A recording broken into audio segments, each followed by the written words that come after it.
बिस्मिल्लाहिर्रहमानिर्रहीम। कैसे हैं आप लोग? अब्दुल गफ़ार साहब मेरे साथ बैठे हैं। अपना यूट्यूब चैनल भी अपना चलाते हैं। अब्दुल गफ़ार साहब डॉन न्यूज़ के नाम से इनका चैनल है और डॉन न्यूज़ में बाकायदा आप इनको देखते हैं।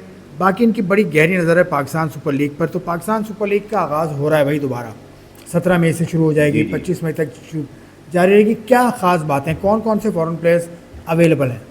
देखिए आसिफ भाई, पहले तो शुक्रिया आपका। और 17 मई से शुरू हो रही है, 25 मई तक जाएगा। तो कुछ टीमों को तो अर्जेंट प्लेयर्स चाहिए, जैसे कि पेशावर के पहले 2 मैचेस हैं और डू और डाई मैचेस, लाहौर को मैच जीतना ही जीतना है।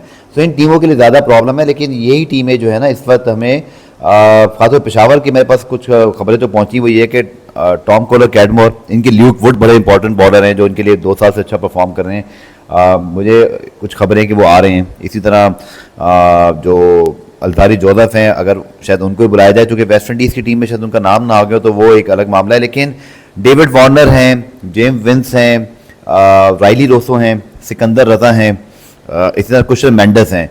तो ये कुछ 6-7 बड़े नाम तो आ रहे हैं। लेकिन जाहिर बात है, जब आपने प्लेयर्स को वापस भेजा है, उनके एनओसीज मिले हुए थे 17-18 तारीख तक, कुछ के वर्कलोड मैनेजमेंट थे, कुछ की सीरीज आ गई, जैसे रिशद हुसैन आने के लिए तैयार हैं, बट उनको ज़ाहिरी बात है पहले अपनी टीम को खेलना है। वो 20 तारीख को फ्री होंगे बिल्कुल। नाहिद राना इसी तरह, अगर उनकी ज़रूरत है तो 2 मिनिमम फॉरेन प्लेयर तो आपको खिलाने ही हैं, और मैक्सिमम आप पहले 4 खिलाते हैं, शायद बाद 3 हो जाएंगे। तो पीसीबी और पीएसएल फ्रेंचाइजी चाह रही हैं कि हम उस स्टैंडर्ड को ज़रूर मीट करें इस रिजम्पशन के अंदर जो इस लीग का खासा रहा है। बड़े अच्छे कंपेटिटिव मैचेस हुए। मुल्तान सुल्तान के अलावा तमाम टीमें इस वक्त प्लेऑफ की रेस में मौजूद हैं। कोयटा बहुत अच्छी पोजीशन में है, वो 1 और 2 पे फिनिश कर सकते हैं।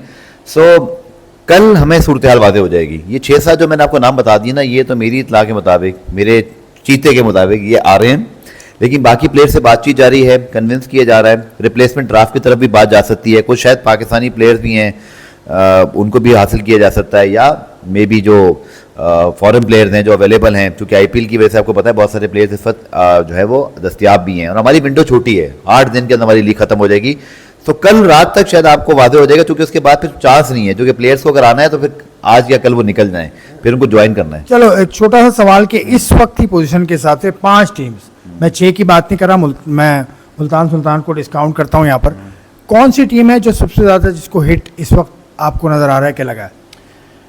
मेरे ख्याल में शायद इस्लामाबाद यूनाइटेड, उनकी भी प्रेस रिलीज से भी मुझे कुछ ऐसे ही तासुर मिला, जो कि इसकी ज़रूरत नहीं थी प्रेस रिलीज की। मैं हम आप और मैं तो वो देखते हैं ना कि प्रेस रिलीज क्यों दी गई है। तो अनफॉर्चुनेटली यार उनके लिए कि उनके कोच तो आ गए, 5 मैचेस उन्होंने लगातार जब जीते तो उसके बाद अचानक से 4 मैच वो टीम हार गई। लेकिन बहरहाल बहुत कंसिस्टेंट टीम है, बड़ा नाम है हमारी लीग का।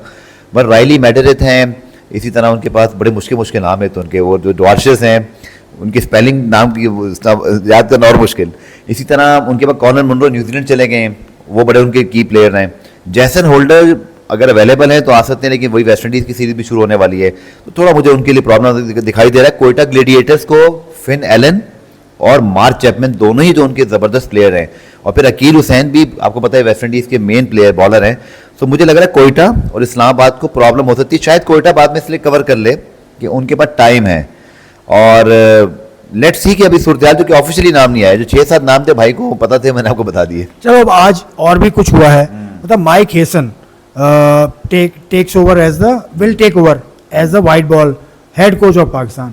कैसा फैसला है? वो क्रिकेट भी नहीं खेले, international cricket, first class cricket वो नहीं खेले, तो ऐसा कोच रख लिया पाकिस्तान ने, जिनका एक्सपीरियंस तो बहुत है कोचिंग का। देखिए कोचिंग बिल्कुल डिफरेंट, मेरी अपनी राय है। जॉन बुकैनन जब ऑस्ट्रेलिया के साथ थे, शेन वॉन, ग्रेमेग्रा, ब्रेटली, स्टीव वॉ, इतने बड़े बड़े नाम उनके साथ थे। उन्होंने भी कोई बहुत ज़्यादा क्रिकेट नहीं खेली थी, लेकिन वो मैनेज करते थे चीज़ों को। शेन वॉन ने तो यहाँ तक कह दिया था कि हमें कोच की ज़रूरत ही नहीं है। वो बहुत बड़ी टीम थी। बहुत अच्छा रिकॉर्ड है माइक हैसन का, हमारी क्रिकेट को समझते हैं, प्रोसेस से आए हैं, इस्लामाबाद यूनाइटेड के साथ वाबस्ता है। तो आई एम श्योर तमाम टीमों के ऊपर नज़र भी थी कि किस टीम में कौन से खिलाड़ी हैं। मुझे उम्मीद है उनसे, लेकिन मुझे पीसीबी से एक दरख्वास्त करनी है कि भाई इनको कम से कम 2 साल चलने दे देना। इनका कॉन्ट्रैक्ट 2 साल लिखा हुआ, आपने प्रेस रिलीज में फिर नहीं लिखा। अब मैं और आप क्या समझें ये कब तक के लिए आए हैं? सो आपको एक लॉन्ग रन देना पड़ेगा। आप अब T20 वर्ल्ड कप में अल्लाह ना करे कोई ऊंच नीच होती है तो शोर ना मचाना शुरू कर दें, उसको उनको चलने दें, उनको स्टार्टअप बनाने दें, उनको आज़ादाना फैसले करने दें। चाहे वो बाबर को लाना चाहते हैं, नहीं लाना चाहते, रिजवान को लाना चाहते हैं, नहीं लाना चाहते, शाहीन को रखना चाहते हैं, नहीं रखना चाहते, जो वो करें अब आप उन पर ट्रस्ट करें और फिर नताइज का वेट करें। नताइज के अंदर भी कंसिस्टेंसी का वेट करें।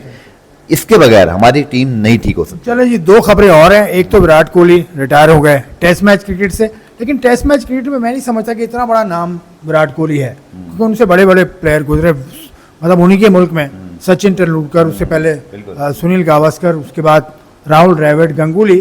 तो भारतीय टीम में तो ठीक है, लेकिन वर्ल्ड ओवर या एशिया की कंडीशन के हिसाब से कितना बड़ा टेस्ट प्लेयर था विराट कोहली। पहले तो मैं ये सब पूछूंगा आपसे, आप बताएं कि आपको लगता है सही वक्त पे रिटायरमेंट लिया उन्होंने? देखो रिटायरमेंट उन्होंने इसलिए, डिसीजन होता है वैसे। देखो ये बात मैंने सुनी, विक्रांत गुप्ता ने ये बात की कि कुछ ना कुछ है, मसला है बीसीसीआई के साथ, क्योंकि बीसीसीआई ने कोशिश भी की थी उन्हें रोकने की। बिल्कुल, ये विक्रांत गुप्ता पहले की आ गई बात, थी। ये विक्रांत गुप्ता की बात खबर पहले आ गई थी। क्योंकि बड़े क्रेडिबल जर्नलिस्ट हैं इंडिया के वो, तो उन्होंने कहा कि समथिंग इज फिशी। मेरा अपना एक आइडिया है, क्योंकि हम जो जर्नलिस्ट होते हैं, फैंस होते हैं, हम भी अब मीडिया पे रहते हुए, सोशल मीडिया पे रहते हुए, पोस्ट देखते हुए हम अब प्लेयर को जज कर लेते हैं। मतलब मैं तो ये समझता हूँ कि मुझे ऐसे लगता था कुछ अरसे से ही कि विराट कोहली ने जितनी क्रिकेट खेलनी थी ना, एंजॉय करनी थी, कर ली। अब हर बंदे की तरह हमारी भी फैमिली, आपकी फैमिली, हम भी फैमिली टाइम एंजॉय करते हैं, और इन प्लेयर्स ने बड़ा सफ़र किया होता है, इन लोगों ने बहुत सेक्रीफाइसेस किए होते हैं। मुझे समझ में आ गई थी कि विराट कोहली बहुत अरसा क्रिकेट नहीं खेलने वाले, क्योंकि उन्होंने ऑलरेडी कुछ चीज़ें स्किप करना शुरू की थी, उस पर तनकीद भी हुई। लेकिन ठीक है यार, उन्हें जितना अचीव करना था, विराट कोहली का नाम ही काफ़ी है। टेस्ट क्रिकेट के लिहाज से भी आप ये देखें कि उस इतने बड़े मेयार के खिलाड़ी थे कि उनकी इस टेस्ट की शानदार एवरेजेस और सब कुछ के बावजूद हम समझते हैं कि नहीं, उन्होंने शायद जस्टिफाई नहीं किया अपने आप को, वो इस फॉर्मेट में इससे ऊपर जा सकते थे। ये उनकी क्लास है। 9,200 रन करके ऑस्ट्रेलिया को ऑस्ट्रेलिया में हराने वाले, रन्स करने वाले प्लेयर, इंग्लैंड में स्ट्रगल किया तो वहां जाके भी हिसाब पूरा करके आए। एक तशनगी रह गई, पाकिस्तान नहीं खेले, वो ट्रिपल हंड्रेड भी नहीं किया और पाकिस्तान में खेले ही नहीं। ये कितना बड़ा मतलब एक जुल्म है। इससे पहले हम परखा कैसे करते थे, कपिल देव आज तक कहते हैं जहीर अब बस कर, अब्बास को कहते थे जहीर अब बस कर दे, वो दोनों एक दूसरे मजाक कर रहे होते हैं, वो लेगेसी बनी। अनफॉर्चुनेटली हमारी इस जनरेशन की जो विराट कोहली जैसा बड़ा प्लेयर था, पाकिस्तान में खेले बगैर ही, इंटरेक्ट किए बगैर ही, मीडिया से मिले बगैर ही, फैंस को उनको देख नहीं पाए, ये बहुत बड़ा मिसिंग फैक्टर है और ये बहुत अनफॉर्चुनेट है। बट उनका वनडे क्रेडेंशियल तो बहुत बड़ा है, T20 भी वो मैच करते हैं। आई थिंक एक रोल मॉडल है वो आने वाले प्लेयर्स के लिए। वर्क एथिक्स क्या होना चाहिए, प्रोफेशनलिज्म क्या होता है, अपनी टीम को कैरी कैसे करना है। हालांकि मैं आज तक ये मानता हूँ, आप चाहे इस पर डिसएग्री कर लें, वो बहुत कोई टैलेंटेड प्लेयर नहीं थे विराट कोहली। वो बहुत कैलकुलेटेड शॉट खेलते थे, टेस्ट क्रिकेट में भी और वनडे में भी खेलते हैं। वो कोई मार्क वाह या जन जयसूर्या की तरह गिफ्टेड प्लेयर नहीं थे, मारने शुरू हो जाएंगे तो मारते जाएंगे। क्रिस गेल की तरह पावर हिटर हैं। मैं बाबर आजम को भी उनसे बेहतर टेक्निकल प्लेयर मानता हूं उनकी फ्लो की वजह से। लेकिन विराट कोहली का वर्क एथिक्स, उनकी प्रोफेशनलिज्म, उनकी मेंटल स्ट्रेंथ, उनकी फिटनेस, उन्होंने जो अपने आप को क्रिकेट को उन्होंने ढाल लिया और वो मिसाल बन गए कि आप क्रिकेटर हो तो ऐसा हो। चलो आखिरी सवाल, एशिया कप हो रहा है जिसको शेड्यूल है इंडिया में, अभी तक उसका शेड्यूल आया नहीं है, लेकिन सुनील गावस्कर साहब ने भी कहा, फिर और भी लोग कह रहे हैं कि एशिया कप हो गई नहीं। यार ऐसा कैसे कर लेंगे? एशिया कप का एशियन क्रिकेट काउंसिल के प्रेसिडेंट तो मोहसिन नकवी साहब हैं। सर देखें, जब जंग की सूरत हाल थी ना, अगर आप हमारे मुल्क पे जो अटैक हुआ और फिर हमने जो अटैक किया, आप उस सूरत में बात करते हैं ना, मैं ही बोलता भाई नहीं खेलनी क्रिकेट, भाड़ में जाए क्रिकेट। लेकिन जब नॉर्मलाइजेशन हो जाती है हालात की, एक क्रिकेटर सुनील गावस्कर के लेवल का भी अगर ऐसी बातें करेगा तो उनमें और एक आम बंदे में क्या फ़र्क रह गया? सर आप क्रिकेटर हैं, आपने क्रिकेट पाकिस्तान के खिलाफ खेली, रन्स बनाए, खेल से तो अगर आप रोकने की बात करें तो आप खिलाड़ी कैसे रहे?